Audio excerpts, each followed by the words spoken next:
أما بعد أعوذ بالله من الشيطان الرجيم بسم الله الرحمن الرحيم وإن كنتم في ريب مما نزلنا على عبدنا فأتوا بسورة من مثله وادعوا شهداءكم من دون الله إن كنتم صادقين فإن لم تفعلوا ولن تفعلوا فاتقوا النار التي وقودها الناس والحجارة وأعدت للكافرين صدق الله العظيم. اور اگر تم شک میں ہو اس چیز میں جو نازل کیا ہم نے اپنے بندے خاص حضرت محمد صلی اللہ علیہ وسلم پر، تو لے آؤ تم سے ایک صورت اور بلائیں تم اپنے تمام مائیوں کو اللہ کو چھوڑ کر اگر تم سچے ہو. پھر اگر تم نہ کر سکو اور ہرگز نہ کر سکو گے تو بچو اس آگ سے جس کا ایندھن انسان پتھر ہے تیار کی گئی ہے انکار کرنے والوں کی.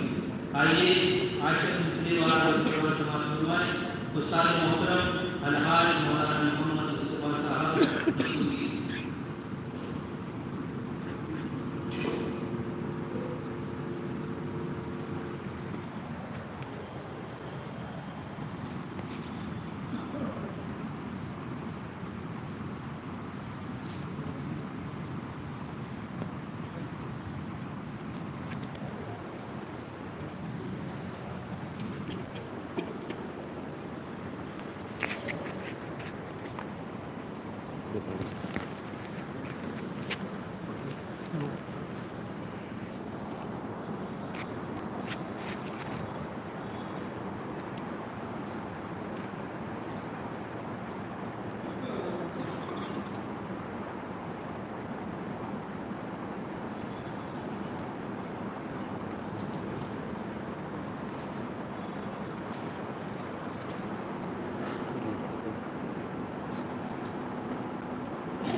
دور ہے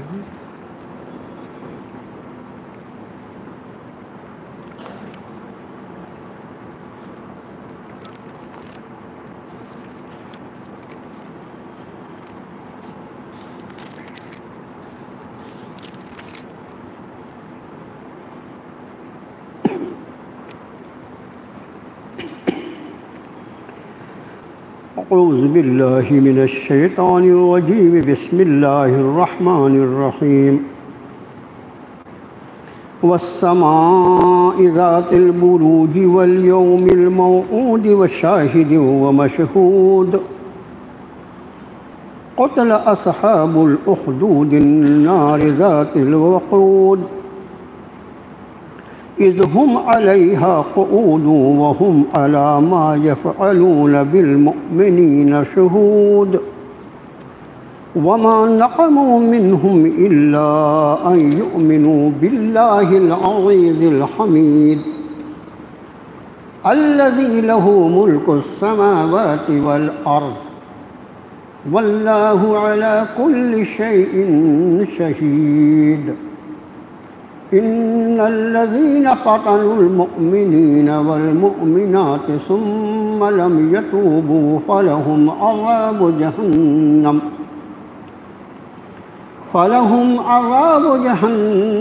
ولهم عذاب الحريق. إن الذين آمنوا وعملوا الصالحات لهم جنات تجري من تحتها الأنهار ذلك الفوز الكبير. إن بطش ربك لشديد إنه هو يبدئ ويعيد وهو الغفور الودود ذو العرش المجيد فعال لما يريد. هل أتاك حديث الجنود فرعون وثمود بل الذين كفروا في تكذيب والله من ورائهم محيط بل هو قرآن مجيد في لوح محفوظ. صدق اللہ العظیم. آمنت بما انزل اللہ من کتاب.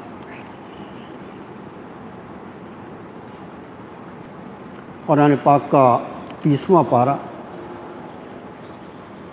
85 نمبر کی صورت شریفہ صورت البروج جو 22 آیات بینات پر مشتمل ہے، اس وقت آپ کو پڑھ کر سنائیں گے۔ ان آیات بینات کا ترجمہ قریب قریب کچھ اس طرح ہوگا: شروع اللہ کے نام سے بہت ہی مہربان انتہائی رحم فرمانے والا ہے۔ قسم ہے برجوں والے آسمان کی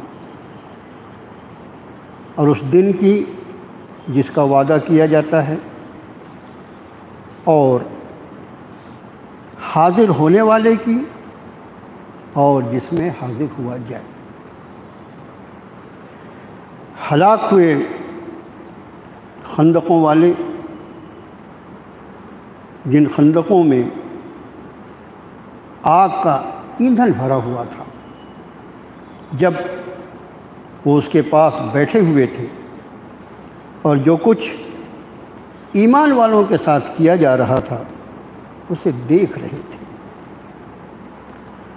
اور کوئی عیب نہ پایا انہوں نے ان ایمان والوں میں سوائے اس کے کہ وہ ایمان لے آئے تھے اس اللہ پر جو غلبے والا حمد والا ہے، وہ کہ اسی کی بادشاہت ہے آسمان اور زمین میں، اور اللہ ہر چیز پر خود گواہ موجود ہے۔ بلا شبہ وہ لوگ جنہوں نے ستایا ایمان والے مردوں اور ایمان والی عورتوں کو، اور پھر وہ اس پہ تائب نہیں ہوئے، توبہ نہیں کی، ان کے لیے جہنم کا عذاب ہے، اور ان کے لیے عذاب ہے تیز جلن کا۔ بلا شبہ وہ لوگ جو ایمان لے آئے اور عمل صالح کرتے رہے، ان کے لیے تو ایسی جنتیں ہیں جن کے نیچے سے نہریں جاری ہیں، اور یہ زبردست کامیابی ہے۔ بلا شبہ آپ کے رب کی پکڑ بہت ہی شدید ہے، انتہائی مضبوط ہے۔ بلا شبہ وہ وہی تخلیق کی ابتدا فرماتا ہے اور وہی دہرائے گا۔ وہ انتہائی مغفرت فرمانے والا، بڑا پیار کرنے والا، عرش کا مالک، انتہائی بزرگی والا، اور جو ارادہ فرما لے اسے کر گزرنے والا۔ کیا تمہیں فرعون اور سمود کے لشکروں کی خبر پہنچی؟ حقیقت یہ ہے کہ یہ کفر کرنے والے تکذیب میں لگے ہوئے ہیں، حالانکہ اللہ انہیں ہر طرف سے گھیرے ہوئے ہے، اور یہ تو قرآن ہے، بزرگی والا، لوح محفوظ ہے۔ یہ صورت شریفہ میں جس کا نمبر مصحف مبارک میں 85 ہے، نزول کے اعتبار سے اس کا نمبر 27 ہے۔ اس کا معنی یہ کہ مکے کے ابتدائی دور میں، لیکن ابتدائی دور میں بھی صورت شریفہ کے مضامین یہ بتاتے ہیں کہ اہل ایمان کے خلاف اہل کفر کی ظلم، زیادتی اور شرارتیں اپنے عروج پر تھیں۔ اس وقت یہ صورت شریفہ نازل ہوئی۔ شروع میں رب تعالیٰ نے کچھ قسمیں یاد فرمائیں۔ پہلی قسم ہے آسمان کی، اور آسمان کی ایک صفت بیان فرمائی، ذات البروج۔ بروج جو ہے وہ برج کی جمع ہے، اور بروج جو ہے وہ اصل میں محلوں کو، بڑے بڑے محلوں کو کہا جاتا ہے۔ اس بروج کی تشریح میں مفسرین کے الگ الگ اقوال ہیں۔ بعض یہ کہتے ہیں کہ اصل میں اس سے مراد آسمان پر فرشتوں کے، جو آسمان کی حفاظت کے لیے جو فرشتے ہیں، ان کے بیٹھنے کے لیے جو چوکیاں بنائی گئی ہیں، ان بروج سے وہ مراد ہے۔ اس لیے کہ فرشتے کوئی ان کی جسامت ہماری جیسے تو ہوتی ہی نہیں، رحیم شہید، اس حساب سے ان کی چوکیاں بھی ہوں گی۔ تو بعض مفسرین کہتے ہیں کہ بروج سے مراد وہ چوکیاں ہیں جو ان فرشتوں کے لیے، لیکن حضرت ابن عباس رضی اللہ تعالیٰ عنہ کا ایک قول ہے جس میں حضرت فرماتے ہیں کہ بروج سے مراد آسمان کے بڑے بڑے سیارے اور ستارے ہیں، اور اس قول کو اکثر مفسرین نے قبول رکھا ہے، ہم بھی اسی کو قبول کرتے ہیں کہ بروج سے مراد وہ بڑے بڑے سیارے اور ستارے۔ ہم بڑے بڑے سیارے اور ستارے آج جب کہہ رہے ہیں تو ہمارے نزدیک الحمدللہ وہ کائنات کی کھلی ہوئی حقیقت جسے اللہ نے آج کے انسانوں پر قرب قیامت کی وجہ سے اس کو جس علمی ترقی سے نوازا ہے اس کی وجہ سے عطا فرما دی ہے۔ انہوں نے اپنی دیو قامت دوربینوں سے اور بڑے بڑے آلات کے ذریعے یہ معلوم کر لیا ہے کہ آسمان میں اتنے بڑے بڑے سیارے اور ستارے ہیں جس میں ہمارا سورج جو خود ہماری زمین سے 9 لاکھ گنا بڑا ہے، ایسے ہزاروں اور لاکھوں سورج سما جائیں، ایسے ایک ایک سیارے اور ستارے آج کا ہر شخص یہ بات جانتا ہے۔ تو حضرت ابن عباس رضی اللہ تعالیٰ عنہ قول کہ بروج سے مراد آسمان کے بڑے بڑے سیارے اور ستارے ہیں۔ والیوم الموعود، قسم اس دن کی جس کا وعدہ کیا گیا ہے، اس سے مراد قیامت کا دن ہے۔ قیامت کا دن جو ہے یہ تو اہل ایمان کی بنیادوں میں سے ایک اہم ترین بنیاد ہے، اور خود قیامت کا نام لے کر بھی رب تعالیٰ نے سورہ قیامہ میں اس کی قسم یاد فرمائی، لا اقسم بیوم القیامہ، میں قسم کھاتا ہوں قیامت کے دن کی۔ تو یوم الموعود سے مراد جو ہے وہ قیامت کا دن ہے۔ وشاہد و مشہود، یہ بڑا قرآن شریف کی کیا عظمتیں، کیا اعجاز ہے۔ شاہد کا لفظی ترجمہ ہوتا ہے گواہی دینے والا۔ گواہی دینے والا جو موجود ہوگا وہی گواہی دے گا نا، بغیر دیکھے کوئی گواہی دے۔ تو شاہد کا ایک موجود ہوتا ہے موجود رہنے والا۔ تو اس کا ترجمہ ہمارے علماء نے کیا بہت ہی پیارا ترجمہ کہ شاہد سے مراد جو خود آ کر حاضر ہو، اور مشہود سے مراد وہ جس کے پاس چل کر حاضر ہوا جائے۔ تو شاہد سے مراد یوم الجمعہ۔ اب دیکھیے یہ پوری امت اپنی جگہ پر قیام پذیر ہوتی ہے، اور یوم الجمعہ جو ہے وہ الحمدللہ اپنی فضیلت اور اپنے اوصاف، اپنی برکات کے ساتھ پوری امت پر سایہ فگن ہو جاتا ہے۔ کسی کو کسی تکلف کی ضرورت نہیں ہوتی، کسی کو کسی مشقت کی ضرورت نہیں ہوتی، اس لیے اس کے لیے شاہد کا لفظ خود بخود آنے والا۔ یہاں پر بات جمعے کی آئی تو میں چلتے چلتے ایک بات عرض کر دوں میرے بھائیوں کہ جمعے کے دن کی شریعت مطہرہ میں بہت زیادہ اہمیت ہے۔ ہم سے جو بہت ساری کوتاہیاں ہو رہی ہیں اس میں یوم الجمعہ کے معاملے میں بھی امت مسلمہ جو ہے اس کا وہ احساس نہیں ہے جو احساس ہونا چاہیے۔ دیکھیے ہم سے پہلے جو 2 امتیں تھیں، یہود کو سنیچر دیا گیا تھا، نصارہ کو اتوار۔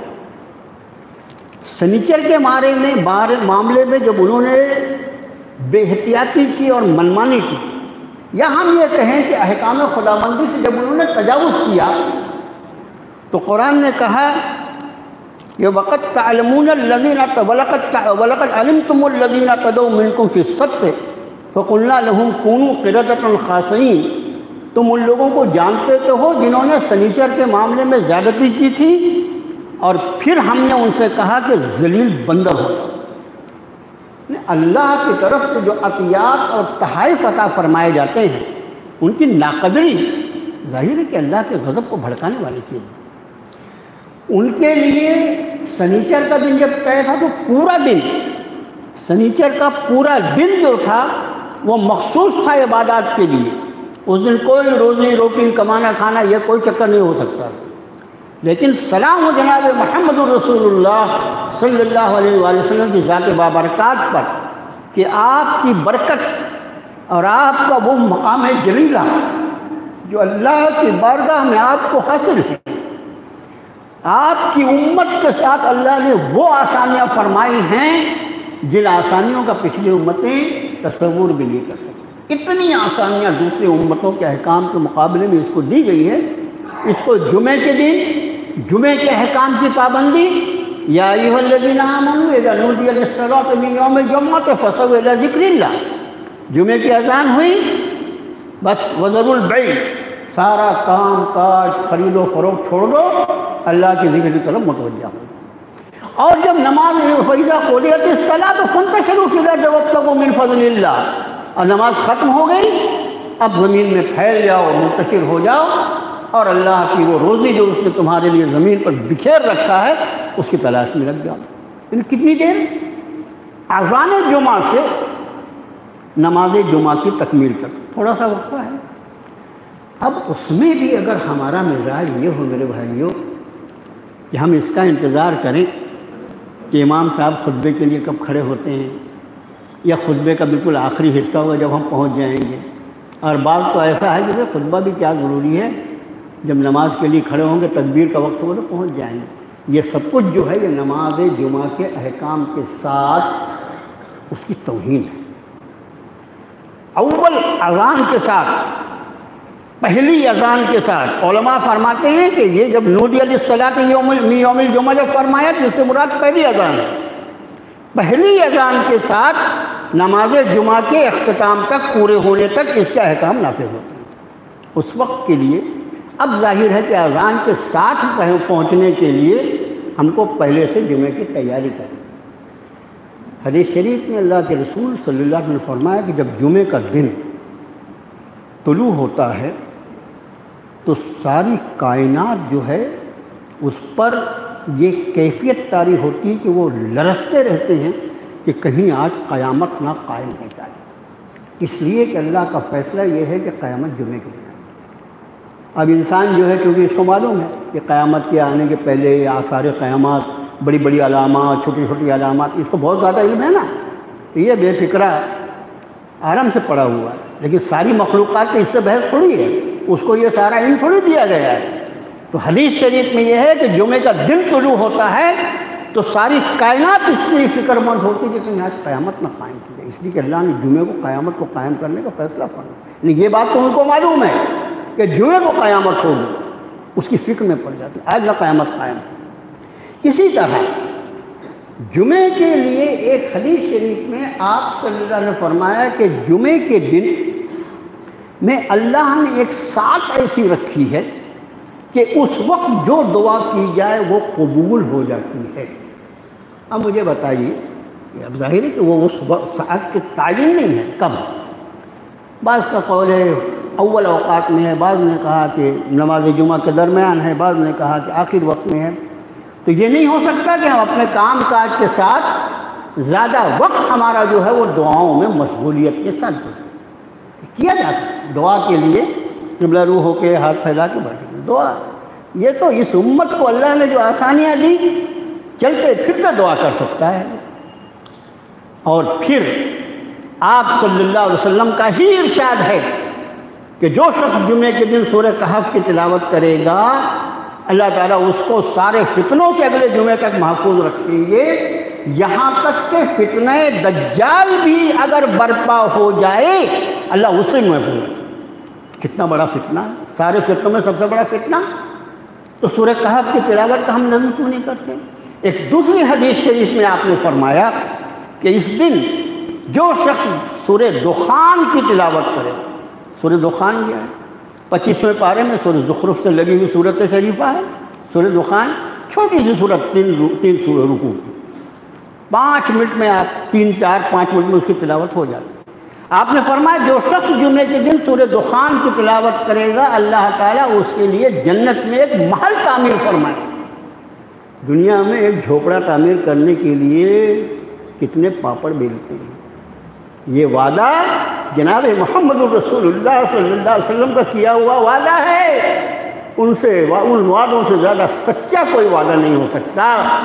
ایک سورہ دخان کی تلاوت کر لی، اپنے نبی کی قول، آپ ہی کا ارشاد ہے کہ جمعہ کا دن تم مجھ پر کثرت سے درود شریف پڑھا کرو۔ اس کی وجہ علماء یہ بیان فرماتے ہیں کہ جمعہ کا دن جو ہے وہ سردار ہے، سارے دنوں میں اس کو سب سے زیادہ فضیلت حاصل ہے۔ تو اور آپ صلی اللہ علیہ وسلم ذات بابرکات جو وہ سید الکونین ہیں، کائنات کے سردار ہیں آپ، تو چونکہ جمعہ دنوں کا سردار ہے اور ذات رسالت جو ہے وہ پوری کائنات کے سردار ہے، اس اعتبار سے اس دن کثرت سے درود شریف کا اس لیے حکم فرمایا گیا کہ یہ دن چونکہ سب سے زیادہ اہم ترین دن ہے، اس لیے سید الکونین پر زیادہ سے زیادہ درود شریف پڑھنے کا آدمی روزانہ 100 مرتبہ پڑھتے ہیں تو کم سے کم جمعے کے دن 300 مرتبہ تو پڑھیں۔ ایک عالم دین نے فرمایا کہ 3 اس لیے کہتے ہیں کہ 3 کا فگر عدد جو ہے وہ عربی زبان میں جمع کے لیے استعمال، یعنی کثرت کے لیے کم سے کم 3 ہونا چاہیے، اس پر جمع کا اطلاق ہوتا ہے۔ اسے 300 مرتبہ کیا بڑھے؟ میں اپنے ساتھیوں سے عرض کرتا ہوں کہ ہم 300 مرتبہ اگر لوگوں سے کہتے ہیں تو ہم نے 1000 مرتبہ پڑھنے کی کوشش کرنا چاہیے، جب 300 میں تاثیر پیدا ہو۔ جو کہو لوگوں سے اس سے زیادہ کی عمل کی توفیق اللہ سے مانگو، انشاءاللہ تمہاری بات میں اللہ تعالیٰ تاثیر پیدا کر دے۔ ہماری تقریریں، ہماری تحریریں کیونکہ عمل سے خالی ہیں اس لیے بے اثر ہیں۔ 300 ہم لوگوں سے کہیں، کیا ہمارے لیے بڑی بات ہے؟ 1000 مرتبہ درود شریف نہیں ہوتا ایک نشست میں؟ ارے فجر کی نماز میں تھوڑا 100 200 300 مرتبہ پڑھ لو۔ جمعے کی اذان کے ساتھ پہلی اذان کے وقت اگر آپ مسجد میں پہنچ جائیں تو نوافل اور سنت سے فارغ ہو کر آپ بلا تکلف 300 سے 400 سے 500 مرتبہ درود شریف خطبے کے پہلے پڑھ سکتے ہیں۔ یہ تیرا ہی جینا چاہے تو بات نہیں ہے، اپنے آپ کو اس پہ لے آؤ گے تو جمعے کی فضیلت جو ہے اس کا خیال رہیں۔ آگے فرمایا وہ مشہور شاہد حاضر ہونے والا، جمعہ کا دن پوری امت پر سایہ فگن ہوتا ہے، وہ مشہور، اور وہ دن یہاں یوم کا لفظ نہیں ہے لیکن مفسرین احادیث مبارکہ کی روشنی میں اس کی تشریح فرماتے ہیں کہ وہ دن جس کے لیے حاضر ہوا جاتا ہے، اور اس سے مراد ہے یوم عرفہ۔ یوم عرفہ جو ہے وہ حدیث شریف میں آپ صلی اللہ علیہ وسلم نے فرمایا کہ بدر کے دن کے سوا، بدر کا دن جو تھا وہ ابلیس پر سب سے زیادہ سخت دن تھا، کیونکہ قرآن نے اس کا یوم الفرقان کہا۔ قرآن جو ہے اس کی صفت فرقان ہے، حق اور باطل کو الگ کر دینے والا، اور یوم البدر کو خود رب کائنات نے یوم الفرقان، حق اور باطل کا فیصلہ ہونے والا دن فرمایا۔ اس دن جو باطل کی شکست ہوئی وہ قیامت تک کے لیے باطل ہار گیا، اب باطل انشاءاللہ کبھی بھی فتح یاب نہیں ہوگا۔ اس لیے آپ صلی اللہ علیہ وسلم نے فرمایا کہ بدر کا دن چھوڑ کر ابلیس پر سال میں سب سے زیادہ سخت دن جو ہوتا ہے وہ یوم عرفہ کا ہوتا ہے، اس لیے کہ اس دن حج کا سب سے بڑا رکن، یا جو رکن اعظم ہے حج کا، اس کے بغیر حج ہو ہی نہیں سکتا، وہ ہے وقوف عرفات۔ لیکن وقوف عرفات بھی سال کے کوئی بھی دن نہیں، 9 ذی الحجہ کو، تو یوم عرفہ جو 9 ذی الحجہ کو، اور یہ وہ دن ہے جس کے جو فضائل ہیں وہ یوم عرفہ ہونے کی وجہ سے ہے، اور یوم عرفہ کے فضائل کو حاصل کرنے کے لیے حاجی کو چل کر وقوف عرفات کرنا ہے، عرفات کی وادی میں پہنچنا ہے۔ تو یہ وہ دن ہے جس کے لیے جن ایمان والوں کو اللہ قبول فرماتا ہے انہیں چل کر وہاں جانا پڑتا ہے یوم عرفہ کے فوائد کے لیے، اس لیے اس کو مشہود کہا گیا۔ اس لیے شاہد اور مشہود سے مراد شاہد وہ جو خود سے چل کر آئے، اور مشہود وہ جس کے پاس چل کر جانا۔ تو شاہد جمعے کا دن اور مشہود یوم عرفہ۔ قتل اصحاب الاخدود، ہلاک ہو گئے اصحاب الاخدود، خندقوں والے، النار ذات الوقود، وہ جس میں آگ کا ایندھن بھرا ہوا تھا، اذ ہم علیہا قعود، جب وہ اس کے پاس بیٹھے ہوئے تھے، وہم علی ما یفعلون بالمؤمنین شہود، اور جو کچھ ایمان والوں کے ساتھ کیا جا رہا تھا وہ اس کو دیکھ رہے تھے۔ وما نقموا منہم الا ان یؤمنوا باللہ العزیز الحمید، ان ظالموں نے ایمان والوں میں اس کے سوا کوئی عیب نہیں پایا، کوئی انہوں عیب نہیں دکھا ان کو سوائے اس کے کہ ان ایمان والوں نے اللہ کی ذات پر ایمان لایا۔ یہ ان آیات کو سمجھنے کے لیے مفسرین میں نے اس کے پہلے بھی عرض کیا کہ آیات بینات کی روشنی میں جو واقعات جن سے اس کا تعلق ہوتا ہے ان کو سمجھا جائے تو آیات کے مضامین کو سمجھنے میں بہت سہولت ہو جاتی ہے۔ دیکھو آگ جو ہے یہ اس کا عذاب اس لیے کہ رب تعالیٰ نے مجھے بھی آپ کو بھی ہر ایمان والے کو خطاب کر کے ارشاد فرمایا یا ایھا الذین آمنوا قوا انفسکم واہلیکم نارا، اے ایمان والو اپنے آپ کو اور اپنے اہل و عیال کو آگ سے بچاؤ۔ اس لیے آگ ایک ایسی چیز ہے جو اس کی زد میں آئے پھر اس کو بالکل چھوڑتی نہیں، فنا کے گھاٹ اتارتی۔ اور دنیا کی تاریخ میں کئی مرتبہ ایسا ہوا کہ اہل ایمان کے خلاف اہل باطل نے یہ چالیں چلی ہیں کہ اہل ایمان کے پورے گروہ کو انہوں نے آگ کے حوالے کر دیا۔ لیکن ہر بار یہ ہوا کہ ایمان کیا ہوتا ہے، اس کی حلاوت، اس کی اہمیت، اس کی طاقت یہ تو مومن جانتا ہے، یہ تو مومن جانتا ہے، وہ اپنے ایمان سے نہیں۔ آپ انداز فرمائیں کہ حضرت ابراہیم علیہ نبی صلی والسلام کی ذات عالی کے لیے نمرود مردود نے کیا کیا تھا؟ آگ کا لاؤ جلایا تھا نا۔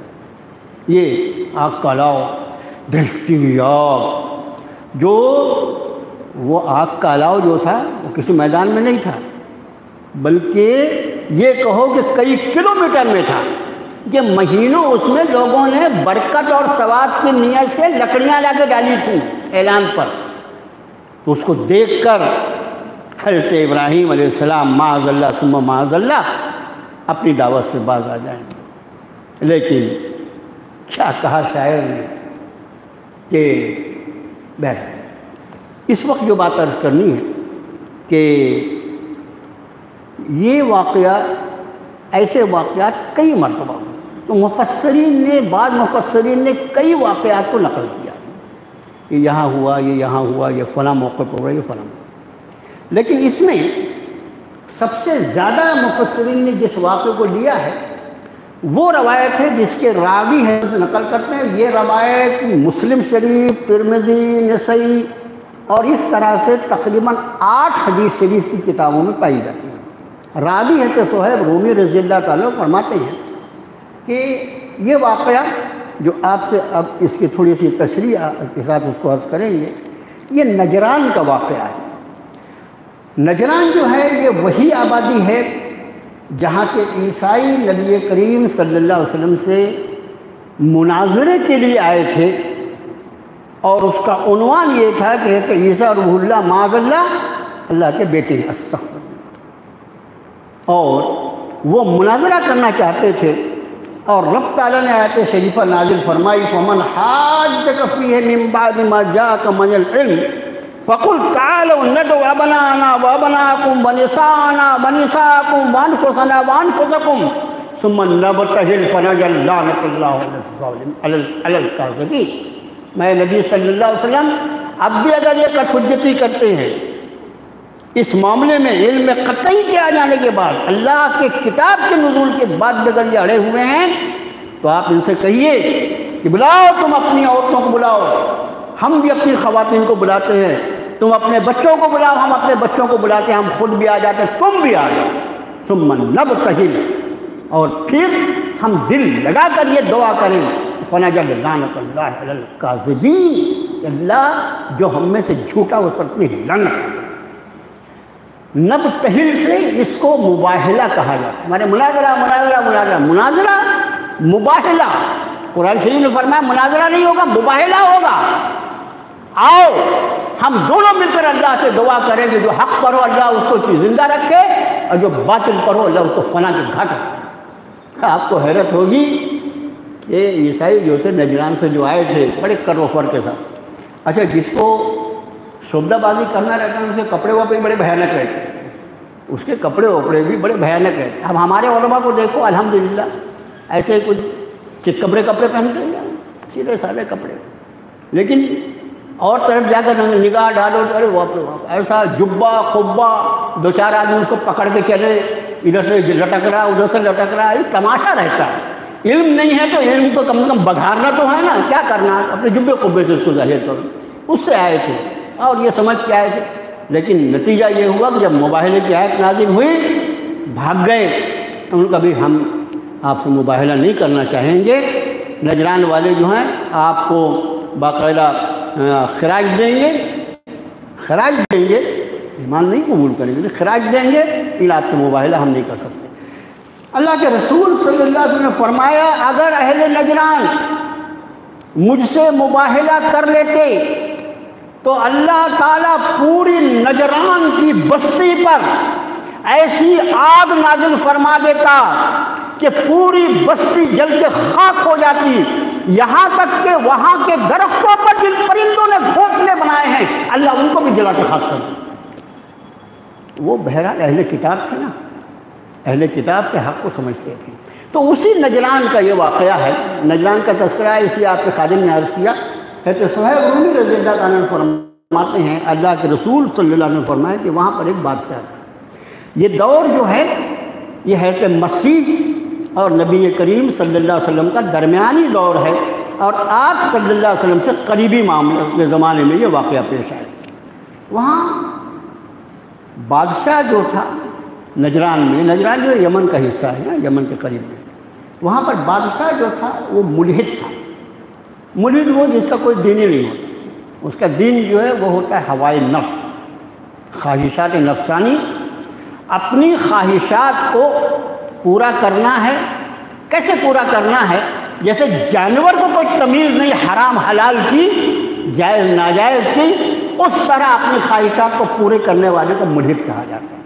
کیا دین کیا دھرم کچھ لینا دینا نہیں۔ بادشاہ جو تھا ملحد تھا، اور رعایا کا بھی بڑا حصہ جو تھا اسی پر، لیکن اس کا ایک ساتھی تھا بادشاہ کا، بہت بڑا جادوگر تھا۔ جادو جو ہوتا ہے اس کی حقیقت کو قرآن شریف کا پڑھنے والا الحمدللہ، قرآن شریف کا کمال یہ ہے کہ وہ چیزوں کی حقیقت کو ہم پر کھول دیتا ہے۔ جیسے میں نے اس کے پہلے بھی کبھی عرض کیا، کوئی بولے جادو کوئی چیز نہیں ہوتی، ایک نمبر کا جاہل ہے۔ جادو جو ہے وہ پراثر چیز ہے۔ یہ دوسری بات ہے کہ یہ وہ علم ہے جس کی سرپرستی شیاطین کرتے ہیں، عموماً لوگوں کو نقصان کے لیے ہوتا ہے، اور اس کا سیکھنا سکھانا شریعت مطہرہ میں عام حالات میں حرام ہے۔ یہ لفظ عام حالات جو ہے اس کو ذہن میں رکھنا۔ بعض الفاظ جو ہوتے ہیں، اب اس کی مسئلے کی میں یعنی اس کی سرحد نہیں کروں گا، عام حالات میں اس کا سیکھنا سکھانا حرام قرار دیا گیا ہے۔ جناب موسیٰ کلیم اللہ کا جو واقعہ جادو جو ہوتا ہے اس کی خاصیت یہ ہوتی ہے کہ اس میں صرف نظر بندی ہوتی ہے، چیز کی حقیقت نہیں بدلتی، مگر دیکھنے والوں کی نگاہوں پر اس جادو کے اثر سے ایک ایسا پردہ پڑ جاتا ہے کہ چیز کچھ کی کچھ دکھائی دینے لگتی ہے۔ قرآن نے کہا کہ ساحروا اعین الناس واسترهبوهم، کہ انہوں نے لوگوں کی آنکھوں پر جادو کر دیا۔ فرعون نے جن جادوگروں کو بلایا تھا انہوں نے لوگوں کی نگاہوں پر جادو کر دیا، اور اس کے نتیجے میں یہ ہوا کہ واسترهبوهم، وہ سارے کے سارے لوگ ڈر گئے۔ جناب موسیٰ کلیم اللہ پر بھی خوف کی حالت تھا، اس لیے کہ ان کے سارے لاٹھی اور وہ جو رسیاں تھیں وہ سب کے سب سانپ دکھائی دے رہی تھی، لیکن قرآن نے کہا کہ اعین الناس، لوگوں کی آنکھوں پر جادو تھا۔ وہ لاٹھیاں اور رسیاں جو تھیں ان کی شکل نہیں بدلی تھی، جادو کے اثر سے وہ رٹھیاں سانپ دکھائی دے رہے تھے۔ لیکن جب جناب موسیٰ نے اپنا آسا چھوڑا، معجزہ جو ہوتا ہے اس میں چیز کی شکل بدل جاتی ہے، چیز کی شکل بدل۔ یہ حضرت موسیٰ علیہ السلام کا جو عصا جو تھا وہ کبھی پتلا سانپ بنتا تھا، کبھی موٹا سانپ بنتا تھا، کبھی اژدہا بن جاتا تھا۔ اتنا بڑا اژدہا کہ جب فرعون کے دربار میں حضرت اس کو چھوڑا تھا نا تو اس نے جتنا بڑا منہ پھاڑا اس اژدہے نے، تو وہ فرعون کا بچہ جو انا ربکم الاعلی کہتا تھا نا، وہ کود کر آ کے جناب موسیٰ کے پیچھے کھڑا ہو گیا، موسیٰ موسیٰ موسیٰ، ایسے ہی ہوتا ہے، حقیقت کھل جاتی ہے۔ تو ایک جادوگر تھا، اس بادشاہ کی سرپرستی کرتا تھا اور جادو کے ذریعے اس کے بہت سارے کام کر دیتا تھا۔ وہ جادوگر بڈھا ہو گیا، بڑھاپا بڑھاپا مرنے قریب ہوا۔ اس نے بادشاہ سے کہا بھائی کوئی آدمی مقرر کرو، میں اس کو جادو سکھا دیتا ہوں تاکہ میرے بعد وہ تمہارے کام آئے۔ ایک نوجوان لڑکا، کہیں میں بعد میں بھول نہ جاؤں اس لیے مفسرین نے اس بادشاہ کا نام یوسف اور یہ بچہ جو جس کو طے کیا گیا اس کا نام عبداللہ۔ یہ ایک لڑکا طے کر دو تاکہ میں اس کو جادو سکھا دوں۔ ایک لڑکا طے کر دیا گیا کہ بھائی تو بڑے میاں سے جادو سیکھ لے، بعد میں تو کام کرنا ہے۔ وہ لڑکا جادوگر کے پاس آتا، لیکن راستے میں آتے آتے کچھ اس وقت جو دین حنیف تھا، حقیقی دین جو سچا دین تھا، وہ کون سا تھا؟ مسیحیت، نصرانیت، اس لیے کہ جناب عیسیٰ روح اللہ کے بعد کا دور ہے اور رسول اللہ صلی اللہ علیہ وسلم کے بہت قریب کا دور ہے۔ تو نصرانیت جو تھا وہ سچا دین تھا۔ ایک راہب کا گھر پڑتا تھا یا اس کی خانقاہ پڑتی تھی۔ لڑکا آتے آتے راہب کے پاس رک جاتا تو راہب اس کو اللہ کی توحید کی بات اور دین اسلام کی تعلیم اس کو دیتا۔ اب اسلام کی تعلیم جو ہے وہ کس کے دل کو متاثر نہیں کرے گی؟ وہ بڑا لڑکا متاثر ہوتا اور وہ متاثر ہوتے ہوتے اس لڑکے نے اس دین کو قبول کر لیا، نصرانیت کو قبول کر لیا۔ اور نصرانیت کو قبول کرنے کے ساتھ ساتھ مفسرین نے فرمایا کہ اللہ نے اس لڑکے کو صاحب کرامت بھی بنا دیا۔ اب صاحب کرامت ہو گیا جب وہ، تو اس کی کرامتوں کا ظہور ہوا۔ ایک دن راستے سے جا رہا تھا، راستے میں کوئی خطرناک جانور شیر ویر بیٹھا ہوا تھا، سب رک گئے، ابھی شیر بیٹھا ہوا ہے۔ اس لڑکے نے کنکری لی اور اس پر اللہ کا نام لے کر اس شیر کو مارا، شیر مر گیا۔ اس طرح کے واقعات ہوئے تو لوگوں میں یہ بات مشہور ہو گئی کہ لڑکا تو صاحب کرامت۔ بادشاہ کو معلوم ہوا کہ یہ جو ہے اس نے دینی مسیحیت کو قبول کر لیا، تو بہت آگ بگولا ہو گیا۔ اس نے لڑکے کو بھی بلایا اور راہب کو بھی بلایا، اور اس راہب کو اس نے ایک اور شخص بھی، انہوں نے بھی اسلام قبول کر لیا اس کے بولنے بتانے سے، اور وہ اصل میں ایک نابینا تھے۔ انہوں نے لڑکے سے کہا بیٹا میں نے سنا تم کو اللہ نے تمہاری دعاؤں میں بڑی تاثیر رکھی ہے، میری دعا کر دو نا، اگر میری آنکھیں اچھی ہوئی تو میں بھی تمہارا دین قبول کر لوں گا۔ بچے نے دعا کیا۔ ایسے یہ کرامت جو ہے اہل اللہ کے ساتھ ہوتی ہے۔ کرامت قرآن شریف کرامت کے واقعہ سے بھرا ہوا ہے۔ حضرت مریم جو تھی وہ نبی تھی کیا؟ ان کی کرامتیں نہیں ہیں۔ اصحاب کہف نبی تھے کیا؟ غیر نبی تھے، ان کی کرامتیں نہیں ہیں۔ تو کرامت کو کون انکار کرے گا؟ کوئی بیوقوف ہوگا، کوئی بے ایمان ہوگا، وہ انکار کرے گا، ایمان سے نکل جائے گا، کرامتوں کا انکار کرے گا۔ قرآن شریف میں اس کا تذکرہ ہے۔ اب اس لڑکے نے اس شخص کے لیے دعا کی، اللہ نے اس کی آنکھیں اچھی کر دی اور پھر وہ بھی ایمان کو۔ اب جب اس بادشاہ کو معلوم ہوا تو اس نے راہب کو، لڑکے کو اور یہ صاحب جن کی آنکھیں اچھی ہوئی تھی انہوں نے بھی مسیحیت قبول کر لی، تینوں کو بلایا، راہب کو اور اس شخص کو تو اس نے آرے سے چروا دیا، آرے سے کھڑے سے چروا دیا۔ لڑکے کو اس کو لگا اس کو ذرا اور اچھی موت دینا چاہیے، یعنی دردناک۔ اپنے فوج سے کہا اس کو لے جاؤ کسی اونچی پہاڑی کے اوپر ڈھکیل دو، پھینک دو وہاں سے۔ لڑکے کو لے کر گئے پہاڑ کے اوپر۔ اللہ کو لڑکے کو بچانا تھا، پہاڑ میں زلزلہ آیا، جو لے گئے تھے وہ سب اندر ہو گئے اور بچے کو اللہ نے بچا لیا۔ بادشاہ نے کہا اچھا بچ گیا گیا، ارے اس کو لے آئے کسی دریا میں ڈوبو۔ دریا میں لے کر گئے کشتی میں، کشتی ڈوب گئی، جو ڈبانے کے لے گئے تھے وہ ڈوب گئے اور اللہ نے جس کو بچانا تھا اس کو بچا لیا۔ اب لڑکے نے کہا بادشاہ سلامت، آپ مجھے مارنا چاہتے ہیں نا، ایک کام کیجیے، اپنی پوری رعایا کو جمع کر لیجیے، یعنی دیکھیے ذرا پوائنٹ دیکھیے، سارے لوگوں کو ایک بڑے دن میں جمع کر لیجیے، اور آپ کو چونکہ مجھے مارنا ہی ہے تو آپ یہ کہہ کے تیر چلائیے کہ بِاسْمِ رَبِّكَ الْغُلَامِ، اس لڑکے کے رب کے نام کے ساتھ، اس لڑکے کے رب کے نام کے ساتھ یہ کہہ کے آپ مجھے تیر ماریے، نہ مر جائے۔ بادشاہ نے کہا بابا اس کو مارنا تو ہے، کیا فرق پڑتا ہے، جمع کر لیا اس نے سارے لوگوں کو، اور جمع کرنے کے بعد اس نے جیسا اس نے کہا تھا بِاسْمِ رَبِّكَ الْغُلَامُ، تو اس نے ویسے تیر مارا، تیر اس کی کنپٹی پہ لگا، بچہ شہید ہو۔ اب اثر کیا ہوا؟ یعنی جو مبلغ ہوتا ہے، جو داعی ہوتا ہے، وہ کتنا فہیم ہوتا ہے۔ بچے کو یہ لگا کہ اب تو میرے پیچھے یہ پڑے ہوا ہے، میں کس کو ایمان کی دعوت دوں گا؟ ایمان کی دعوت عمومی طور پر پہنچ جائے کہ وہ لڑکا جو پہاڑ کی چوٹی پہ سے پھینکنے کے بعد نہیں مرا، وہ جو ڈبانے کے بعد کوشش کرنے کے بعد نہیں مرا، وہ کون ہے اس کا رب جس کا نام لے کر جب تیر چلایا گیا تو وہ انتقال کر گیا؟ سارا مجمع جو تھا، اس کی بڑا حصہ جو تھا، اس نے ایمان لایا۔ ہم ایمان لاتے ہیں اس بچے کے رب، ہم ایمان لاتے ہیں۔ جاتے جاتے اس بچے نے سینکڑوں ہزاروں کے ایمان کا انتظام کر۔ یہ واقعہ میں نے اتنے تفصیل سے اس لیے بنایا کہ اس میں انداز دیکھیے، داعی جو ہوتا ہے وہ کسی موقع کو ہاتھ سے نہیں جانے دیتا، اپنی جان دے کر اس نے سینکڑوں ہزاروں لوگوں کے ایمان کا بندوبست کر لیا۔ اب جب بادشاہ نے دیکھا کہ اتنے لوگ ایمان قبول کر لیے تو اس کا غصہ پھر اس شیطان کا کتنا نہیں بڑھا ہوگا۔ اس نے اپنے لوگوں کو یہ کہا کہ بھئی راستے جو ہیں اس کے کنارے خندقیں کھدوا دو، اس میں آگ جلا دو، جتنے ایمان والے ہیں اس کو موقع دو، واپس لوٹتے ہو، اسلام چھوڑتے ہو، دین مسیحی سے وہ چھوڑتے ہو تو ٹھیک ہے، انہیں اسی خندق میں ڈال دیا۔ انہوں نے کیا ویسا۔ یہ ہیں وہ جو قرآن نے کہا قتل اصحاب الاخدود، مارے گئے خندق والے، ہلاک ہو گئے خندق والے، جنہوں نے خندقیں کھدوائی تھی وہ ہلاک ہو گئے۔ کیا ہوا تھا؟ فرمایا النار ذات الوقود، وہ جس میں آگ کا ایندھن بھرا ہوا تھا، اذ ہم علیہا قعود، اس پر وہ بیٹھ کے دیکھ رہے تھے کیسی ان کو اذیت ہوتی ہے۔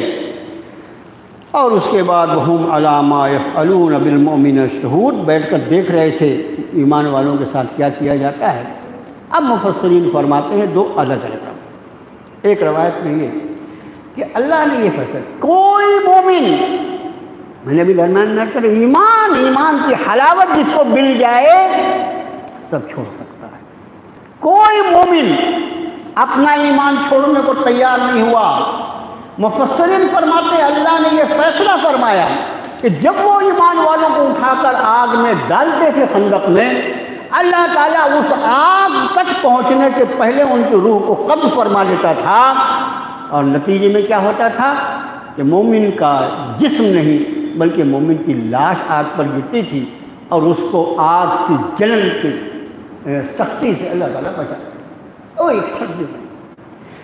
بعض مفسرین نے یہ بھی واقعہ لکھا، اور اس کے بعد یہ ہوا کہ وہ آگ اتنی بھڑکی کہ اس نے پورے شہر کو اپنے آغوش میں لے لیا، اور وہ سارے وہ جو تماشا دیکھ رہے تھے کنارے بیٹھ کر، وہ سب کے سب آگ کا ایندھن بن گئے، اور بادشاہ بھاگا اپنا محل چھوڑ کر، اس کے آگے پیچھے کوئی نہیں، اور دریا میں جا کر اسے چھلانگ لگا دیا اور وہاں ڈوب کر مر گیا۔ اس طرح ہوا کہ قرآن نے فرمایا قتل اصحاب الاخدود، یہ خندقوں والے ہلاک ہو گئے۔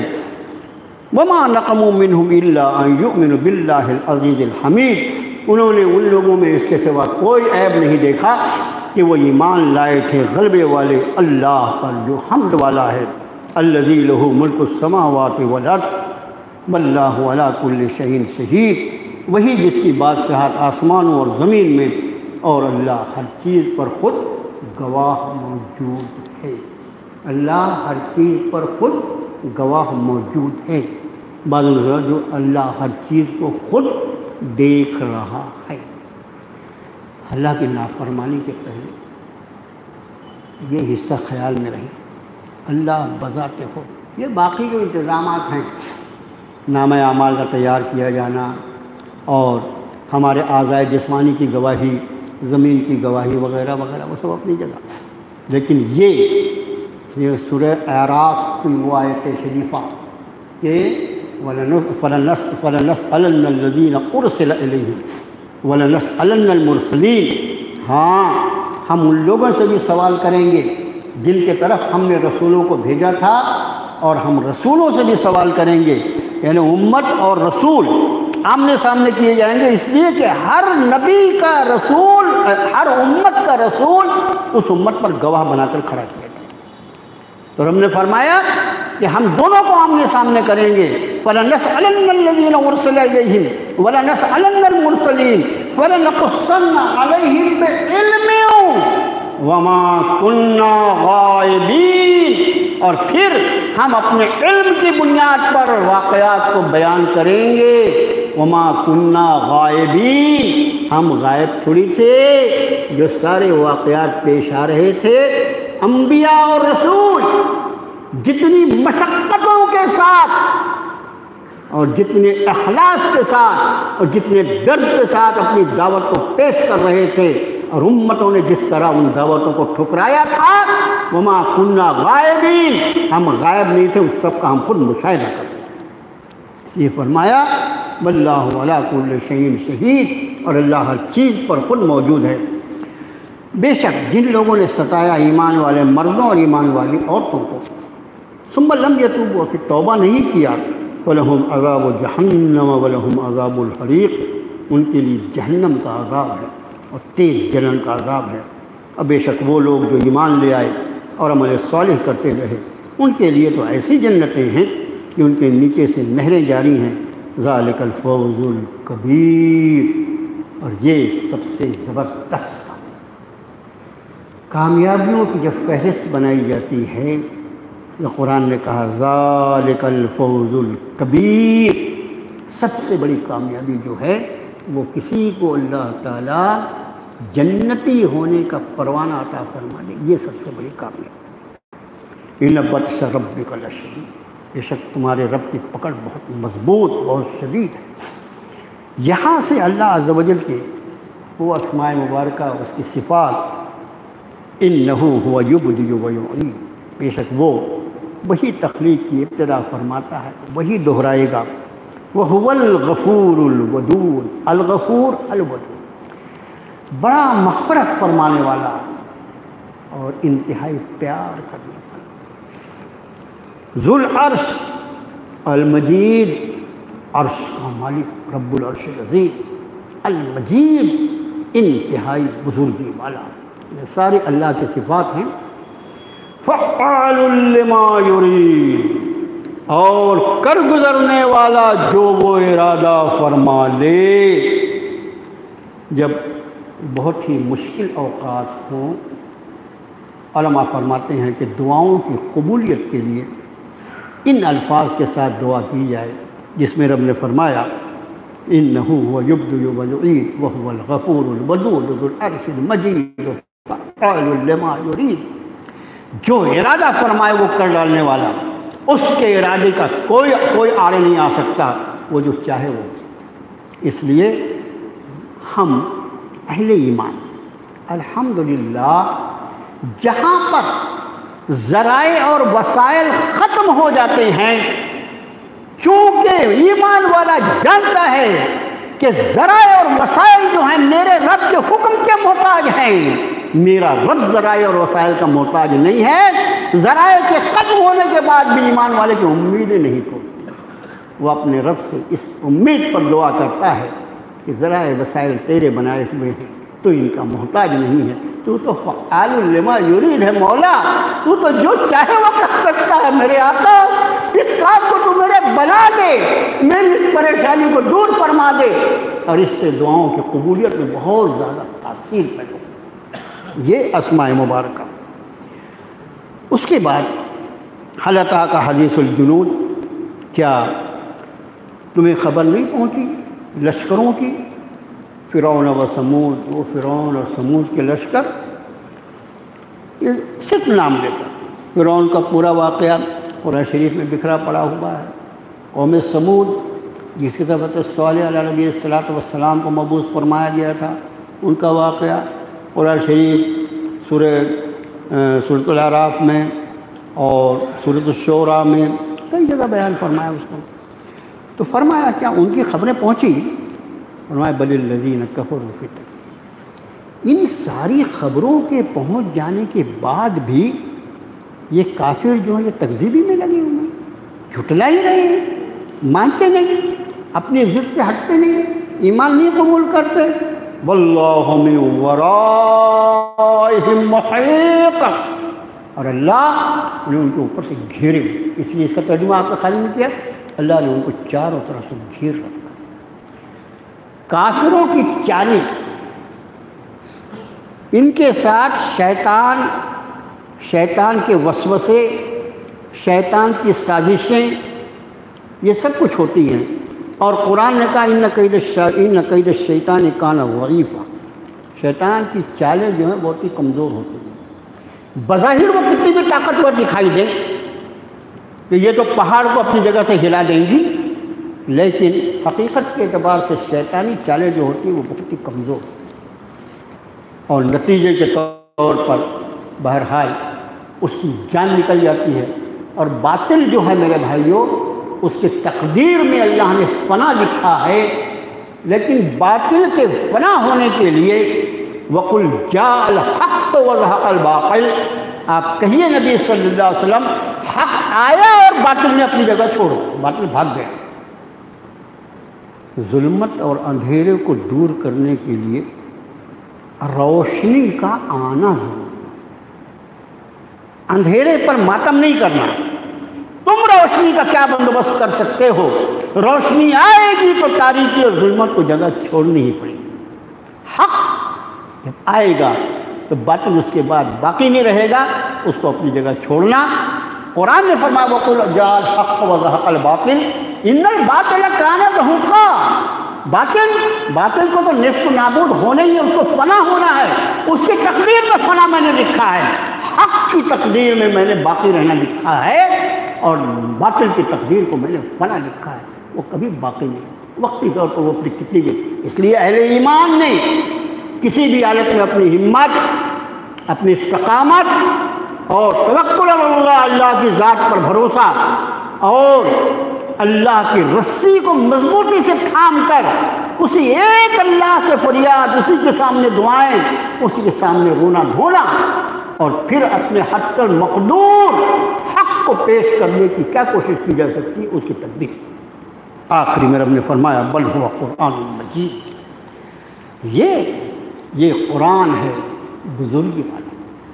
قرآن مجید یہ قرآن ہے بزرگی والا، فی لوح محفوظ.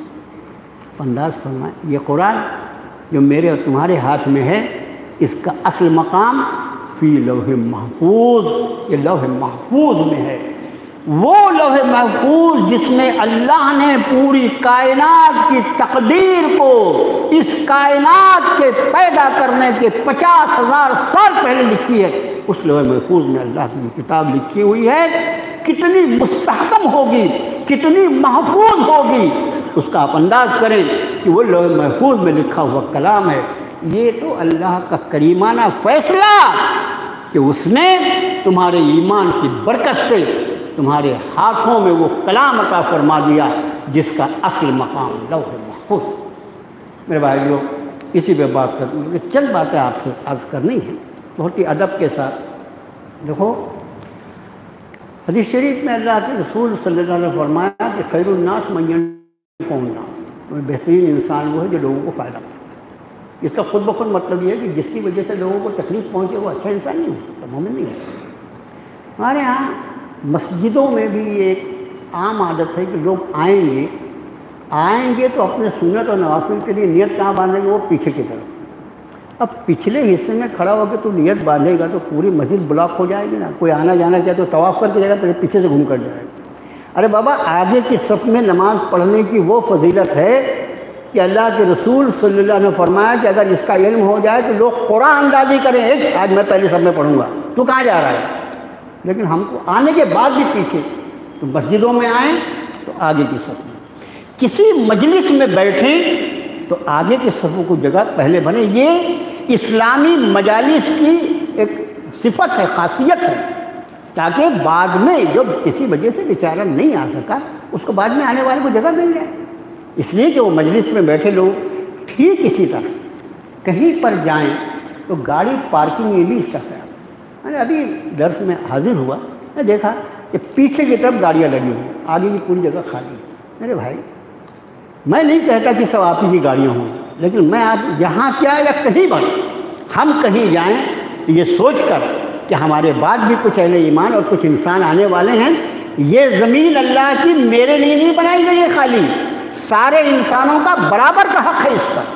اب اس انسان کو اس کو ہم قبول کر کے لوگوں کے حقوق کی حفاظت کر کے انشاءاللہ زندگی گزاریں گے، ہمارے حقوق کے لوگ حفاظت کریں گے۔ اب پیچھے گاڑیاں کھڑی ہو گئیں، اب جو لوگ بعد میں آئے وہ گاڑیاں کھڑی کرتے جائیں پیچھے، یہاں تک کہ نمازوں کا آنے کا راستہ نہ بنے۔ کہیں بھی یہ چاہے مسجد میں ہو یا کسی مجلس میں جائیں، گاڑیاں جو ہیں آگے کی طرف پارک کریں۔ ہاں راستے میں اتنا یعنی گیپ رکھا جا سکتا ہے کہ آپ کی گاڑیاں جو ہے آسانی سے آپ نکل جائیں۔ جن لوگوں کی گاڑیاں پیچھے کی طرف پارک ہیں ان کے لیے اخلاقی ان کی ذمہ داری ہے کہ مجلس سے اٹھ کر وہ ذرا جلدی جائیں تاکہ پیچھے کی گاڑیاں ہٹ جائیں اور آگے کی گاڑیوں والوں کو گاڑیاں، یہ سارے جو ہیں یہ اجر و ثواب کے کام ہیں، اور اس کے خلاف کرنے پر ہم گنہگار ہوں گے۔ ہم کو مانی گاڑی کہیں بھی کھڑے کر دیں، ایک بڑی پریشانی کہیں بھی گاڑی کھڑی کر لو، اور اگر سائڈ اسٹینڈ عام طور سے جلدی میں آدمی سائڈ اسٹینڈ پر دو چار چھوکرے آگے گاڑی پر سوار ہو جاتے ہیں، اور ان کو اگر آپ بولو بیٹا کیسے، اچھا سائڈ اسٹینڈ جو کمزور ہوتا ہے نا وہ سائڈ اسٹینڈ پہ گاڑی ہے، دو چار بیٹھ گئے اس پر۔ اب اگر آپ ان سے کہو کہ وہ تو ایسا جھگڑا لڑنے کو تیار ہو جاتا ہے جیسے گاڑی اس کے باپ کی ہے اور آپ اس کو زبردستی، کیا ہے یہ ساری چیزیں حسن اخلاق سے تعلق رکھتی ہیں۔ تو میرا معروضہ آپ سے، اللہ پاک نے آپ کو اللہ کے کلام کی مجلس سے نوازا۔ دوسری بات، میں نے اس کے پہلے بھی ایک دو درس پہلے یہ بات عرض کیا تھا کہ ہمارا یہ درس جب ہم کو اللہ اس کی توفیق دیتے ہیں کہ مسجد میں آ کر اس سے استفادہ کریں، یہ اللہ کی توفیق سے ہے، ورنہ نہ جانے کتنے لوگ باہر، نہ جانے کون کون سی مجلسوں میں، کوئی تو بیچارہ کہیں گپ شپ کر رہا ہوگا، کوئی چائے پی رہا ہوگا، کوئی سگریٹ پھونک رہا ہوگا، کوئی جو ہوگا وہ ٹاکیزوں میں بھی بیٹھ کر اپنا وقت ضائع۔ اللہ نے کیا کرم فرمایا ہم گنہگاروں پر کہ اپنے گھر میں اپنے کلام کی نسبت پر آنے کی توفیق عطا فرمائی، یہ انتہائی قابل شکر ہے۔ لیکن کیونکہ ہماری بہنیں ان کے لیے کوئی انتظام نہیں ہے، اس لیے مجلس تعلیم القرآن کی طرف سے الحمدللہ یہ نظم کیا گیا ہے کہ یہ درس جب یہاں پر ہوتا ہے ہم کریں، درس تو اللہ تعالیٰ چاہے گا تو قیامت تک ہوتا رہے گا، درس کرنے والے بدلتے رہیں گے، سمجھے؟ یہ سلسلہ انشاءاللہ اللہ قائم رکھے گا، اس کی کتاب ہے وہ تو ہمیشہ قائم رہے گی انشاءاللہ۔ تو جب ہم یہاں درس سنتے رہتے ہیں تو اسی وقت یہ لائیو ٹیلی کاسٹ کیا جاتا ہے یوٹیوب پر، اور بہت آسان سا اس کا وہ ہے کہ حافظ مجتبیٰ نعت پاک آفیشیل، اس میں جہاں آپ نے یوٹیوب پر تو پھٹ سے یہ درس آ جائے گا۔ ہم اپنی بہنوں بیٹیوں کو، ہماری بہنیں بیٹیاں جو ہیں بیچاری اس سے محروم ہیں، ان کو اس کی طرف راغب کریں کہ جتنے لوگ ہم مسجد میں بیٹھے ہیں اتنے گھروں میں تو ہمارے بہت زیادہ لوگ ہوں گے، ہم ایک ایک آدمی یہاں بیٹھے ہیں نا ایک گھر کے، ہمارے گھروں میں تو اتنے لوگ اللہ کی کتاب کے ساتھ مشغول ہوں، یہ اس سے بڑھ کر کیا خوش نصیبی ہوگی، اس کا خاص نظم کریں۔ حافظ مجتبیٰ نعت پاک آفیشیل یوٹیوب پر یہاں ڈائریکٹ ریلے ہوتا ہے۔ اب یہ ہے کہ اس میں کوئی تصویر دکھائی دینے کا سوال ہی نہیں ہے، یہ مسجد ہے، یہاں پر تصویر کشی کیسے کی جا سکتی ہے، اس لیے تقریر سنائی دیتی ہے، آواز سنائی دیتی ہے۔ ہماری بہنوں کا کم سے کم وہ 1 گھنٹہ اللہ کی کتاب کے ساتھ مشغول رہنے کی وجہ سے عین عبادت بن جائے گا، اس کی طرف بہنوں بیٹیوں کو بھی متوجہ کریں۔ اور اس کے ساتھ ہی خطبہ جمعہ جو ہے الحمدللہ جمعہ کی نماز کے وہ بالکل فکس وقت ہے، 12:55 پہ تقریر شروع ہوتی ہے اور 1:25 پر الحمدللہ ختم ہو جاتی ہے۔ اللہ پاک نے ہم لوگوں کو وقت کی پابندی کی توفیق عطا فرمائی، اللہ کی توفیق سے ہے۔ اور اب آخری میں پچھلے ہفتے ہم نے اپنے ایک ساتھی بھائی عبدالوحید کے لیے دعائے صحت کی تھی، اور آج بہت ہی افسوس کے ساتھ ان کے لیے دعائے مغفرت کرنی ہے، اس لیے کہ پچھلے بدھ کو بھائی عبدالوحید صاحب کاتب جو تھے ان کو اللہ کی بارگاہ میں طلب کر لیا گیا۔ ان کا حسن اخلاق، ان کی خدمت خلق بے مثال، اللہ ان کی بار بار مغفرت فرمائے، اور ان کی قبر کو، ان کے حشر کو، ان کے میزان کو، ان کے جنت میں داخلے کو اللہ آسان فرمائے، اور ہم سب کو اللہ اپنے فضل اپنے کرم سے ایمان پر خاتمہ مرحمت فرمائے، اپنی رضا پہ جینے اور اپنی رضا پہ مرنے کی توفیق عطا فرمائے۔ صلی اللہ تعالیٰ علی خیر خلقہ محمد و آلہ و اصحابہ اجمعین۔